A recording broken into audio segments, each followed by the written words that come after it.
Hello बच्चों, मैं राम आशीष गुप्ता सुभागी देवी intermediate college Allahabad के ऑनलाइन क्लास में आज मैं कक्षा 10 के बच्चों का स्वागत करता हूं।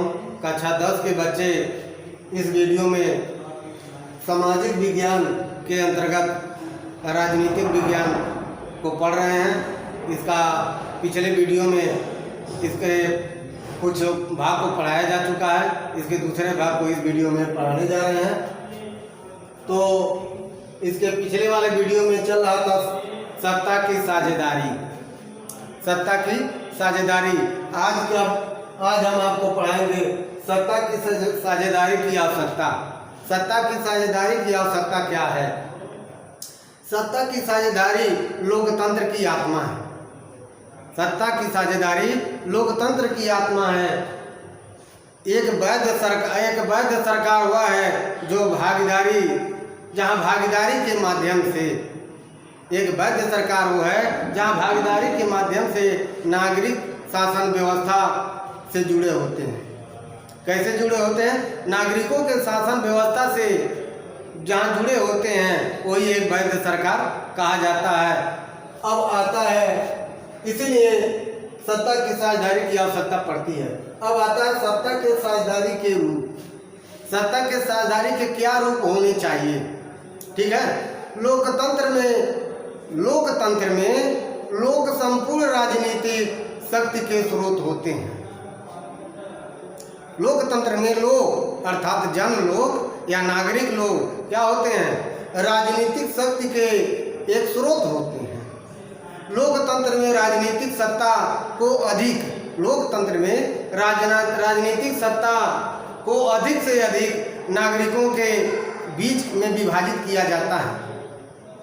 यानी लोकतंत्र में नागरिकी सत्ता को लोकतंत्र के नागरिकों में विभाजित किया जाता है। आधुनिक लोकतंत्र में सत्ता की साझेदारी की व्यवस्था के अनेक रूप हैं। जैसे पहले अलग अलग रूप थे, लेकिन इस समय लोकतंत्र देखा जाए तो उसके सत्ता के अनेक रूप हैं। किसी देश में कोई अलग रूप दिखता है, किसी देश में कोई अलग रूप दिखता है। अब आता है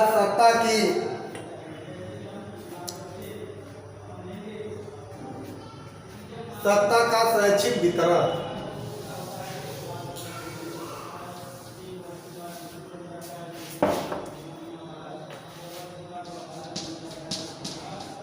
सत्ता का स्वैच्छिक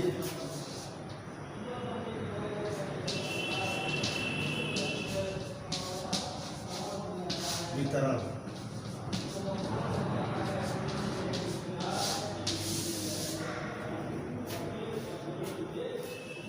स्वैच्छिक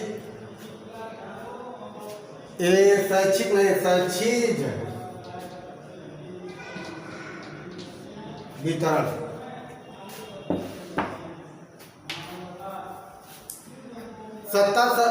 देखो, शैक्षिक वितरण में पहले आप लोग देखेंगे, पहला मान के चलिए, पहला क्या है? सत्ता सरकार के विभिन्न रूपों, सत्ता सरकार के विभिन्न अंगों, रूपों नहीं, सत्ता सरकार के विभिन्न अंग कौन कौन है?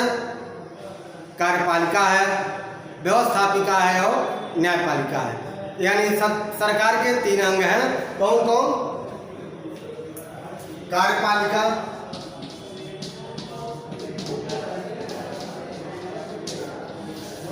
व्यवस्थापिका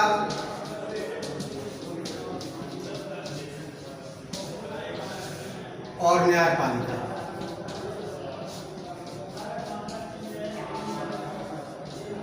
ये 3 हैं, कार्यपालिका, व्यवस्थापिका और न्यायपालिका, उसके 3 अंग हैं। फिर आप लोग देखेंगे,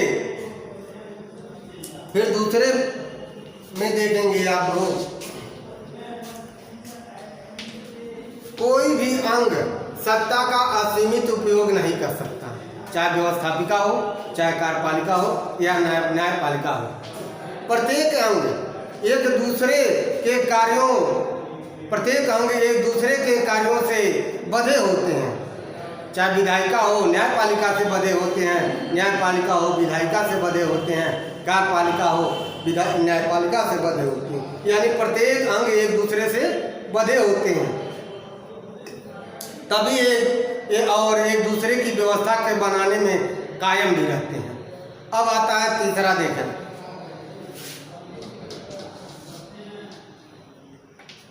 तीसरा आप देखेंगे, अगर न्यायाधीशों की नियुक्ति कौन करते हैं? न्यायाधीशों की नियुक्ति कार्यपालिका द्वारा की जाती है। न्यायाधीशों की नियुक्ति कार्यपालिका करती है, लेकिन कार्यपालिका के कानूनी जो विधि होते हैं उन पर अधिकार किसका होता है? न्यायाधीशों का। देखिए एक दूसरे से बदे कार्यपालिका न्यायाधीशों की नियुक्ति करती है, लेकिन अगर वही कार्यपालिका अगर विधि या कानून बनाती है तो वह किसके अधिकार में होता है? न्यायाधीश के अधिकार में ही रहते हैं। उसका नियंत्रण किसके अधिकार में होता है? न्यायाधीशों के अधिकार में। अब फिर अब आगे आप लोग देखें,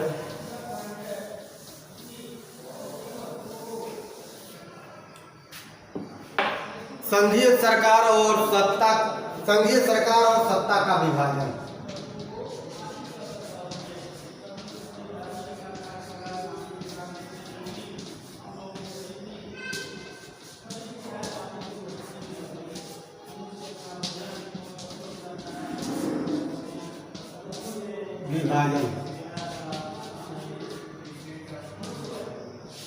संघीय सरकार और सत्ता का विभाजन। अब आप लोग ये समझे संघीय सरकार क्या है? संघीय सरकार एक संघ होता है, उस संघीय सरकार उसे कहते हैं जो ये केंद्र का सरकार होता है। और फिर उसके बाद केंद्र के बाद जो राज्य सरकारें होती है, प्रांतीय सरकारें होती हैं, जहाँ प्रांतीय सरकारें होती हैं उसे संघीय सरकारें कहा जाता है।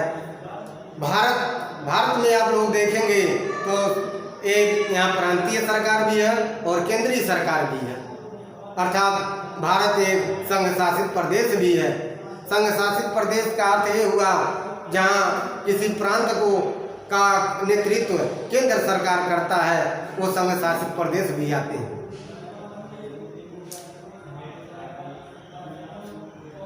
अब यहाँ देखें, सरकारों के बीच सत्ता का बंटवारा विभिन्न रूप से किया जाता है। कैसे? सरकारों के बीच सत्ता का बंटवारा विभिन्न रूप से किया जा सकता है। जैसे संपूर्ण देश के लिए एक सामान्य सरकार होती है, संपूर्ण देश के लिए एक सामान्य सरकार होती है, लेकिन वही प्रांतीय और राज्य स्तरीय पर एक अलग सरकार होती है जो उसका नियंत्रण करती है।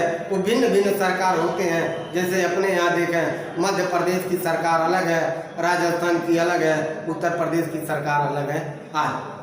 फिर आप लोग उसके बाद और भी देख सकते हैं, संपूर्ण देश के लिए सामान्य सरकार प्रायः संघीय सरकार कहलाती है। संपूर्ण देश के लिए एक जो सरकार होती है, जो केंद्रीय सरकार कहा जाता है, उसे वही एक संघीय सरकार होती है। भारत भी एक केंद्रीय सरकार है। यहाँ प्रांतीय सरकार और क्षेत्रीय सरकार भिन्न भिन्न नामों से भिन्न भिन्न रूपों में आपको दिखाई देगा। ऐसे बहुत से देश हैं जहाँ प्रांतीय सरकारें नहीं होती। ऐसे बहुत से देश हैं जहाँ प्रांतीय सरकार नहीं होती है, क्योंकि छोटे छोटे देश में वो प्रांतों में नहीं बांटा गया है। तो वहाँ क्या होंगे? जैसे बेल्जियम को ही देख लिए, बेल्जियम को बताए थे एक हमारे छोटे से राज्य हरियाणा से भी छोटा है। तो वहाँ आपको प्रांतीय सरकार क्या मिलेगी? वही एक संघीय सरकार होती है, वही उसका नियंत्रण करती है।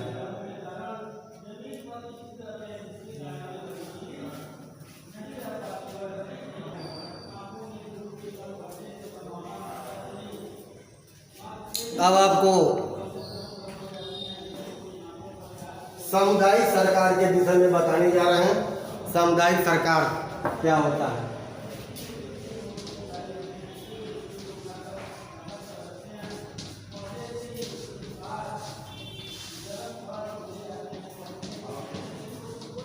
सामुदायिक सरकार,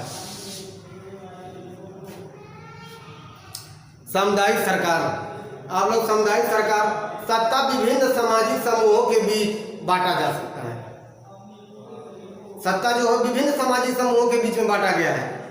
ऐसा नहीं है एक ही के हाथ में होता है, अलग अलग क्षेत्रों में अलग अलग सत्ता विद्यमान कर दी गई है। जैसे आप लोग देखेंगे, कोई धार्मिक समूह है, कोई भाषाई समूह है आदि, यानी कहीं कहीं अब सामुदायिक समूहों की सरकारों में किसी धार्मिक समूहों से अलग किया गया है, कोई भाषाई आधार पर अलग किया गया है। बेल्जियम के एक सरकार है, बेल्जियम देश में एक कौन सरकार है, सामुदायिक सरकार है। बेल्जियम में सामुदायिक सरकार है, जबकि श्रीलंका में सामुदायिक सरकार नहीं है। वे देखा जाए तो भाषाई आधार पर वहाँ पर सरकार है। इसलिए हम बेल्जियम और श्रीलंका का उदाहरण आप लोगों को दिए थे। अब होता है गठबंधन सरकार।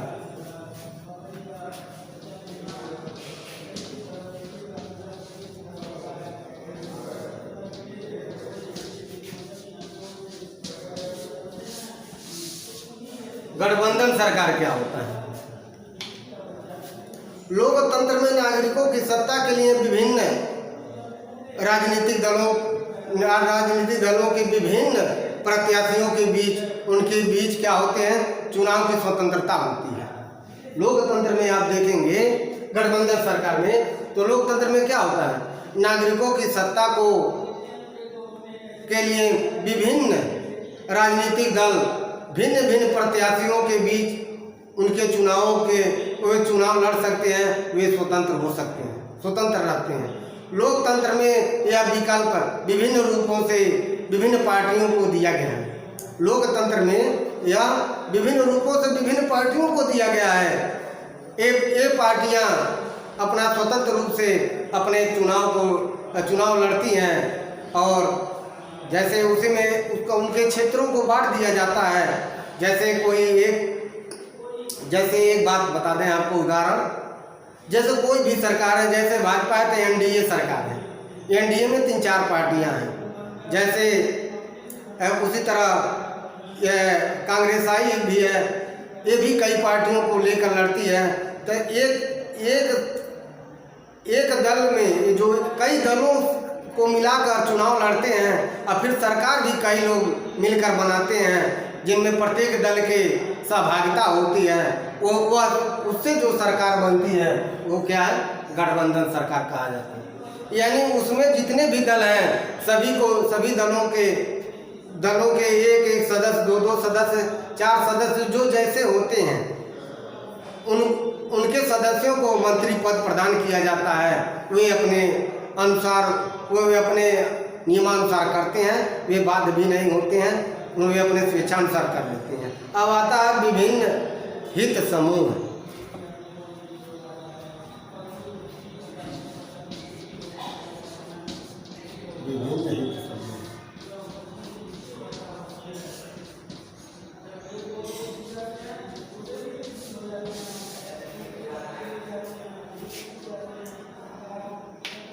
कोई भी सरकार होती है, लोकतंत्र में अनेक समूहों के हित को देखकर लोग कार्य करते हैं। कोई भी सरकार हो, जितने भी समूह है, सबके हित को ध्यान में रखकर वे कार्य करती है। सरकार भी वैसे ही बनाती है।